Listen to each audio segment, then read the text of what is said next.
Maiva Silks, Kasargod, Kanyanad, Mangalore. രണ്ടാം മോദി സർക്കാരിനെതിരെ ആദ്യമായി ശിവസേനയുടെ മുഖപത്രമായ സാമ്ന രാജ്യത്ത് സാമ്പത്തിക പ്രതിസന്ധി ഇല്ല എന്ന കേന്ദ്ര ധനമന്ത്രി നിർമ്മല സീതാരാമനും ബിജെപി നേതാക്കളും മാത്രം പറയുന്ന സാഹചര്യത്തിലാണ് രാജ്യത്തെ സാമ്പത്തിക മാന്ദ്യത്തിൽ നരേന്ദ്രമോദി സർക്കാരിനെ വിമർശിച്ചുകൊണ്ട് ശിവസേനയുടെ മുഖപത്രമായ സാമ്ന രംഗത്ത് വന്നിരിക്കുന്നത്. മോദിയുടെ ആധുനിക ഭാരത സ്വപ്നം രൂക്ഷമായ തൊഴിലില്ലായ്മയിൽ തകർന്നഴിയുകയാണ് എന്നാണ് ശിവസേനയുടെ മുഖപത്രമായ സാമ്നയുടെ മുഖപ്രസംഗത്തിൽ പറയുന്നത്. മോദി സർക്കാർ വീണ്ടും അധികാരത്തിലേറിയെങ്കിലും രാജ്യത്തിന്റെ സാമ്പത്തിക സ്ഥിതി പിന്നോട്ടടിക്കുകയാണ്. രണ്ടാം മോദി സർക്കാരിനെതിരെയുള്ള സാമ്നയുടെ ആദ്യ മുഖപ്രസംഗമാണിത്. മുത്തലാഖ് നിരോധിച്ചപ്പോഴും കാശ്മീരിന്റെ പ്രത്യേക പദവി എടുത്തു കളഞ്ഞപ്പോഴും സാമ്ന മോദിയെ പ്രകീർത്തിച്ചിരുന്നു.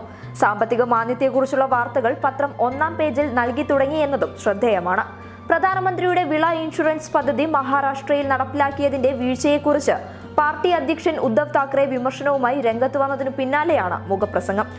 മോദിയുടെ ആധുനിക ഭാരത സ്വപ്നം രാജ്യത്തെ എല്ലാ പൗരന്മാരുടെയും ക്ഷേമം ലക്ഷ്യമിട്ടുള്ളതായിരിക്കുമെന്നായിരുന്നു പ്രതീക്ഷ. എന്നാൽ രാജ്യത്ത് കഴിഞ്ഞ 2 വർഷത്തിനുള്ളിൽ 2 കോടി ആളുകൾക്കാണ് തൊഴിൽ നഷ്ടമായിരിക്കുന്നത്. സാമ്പത്തിക മാന്ദ്യത്തോടൊപ്പം അഴിമതിയും രാജ്യം നേരിടുന്ന പ്രധാന വെല്ലുവിളിയാണ്.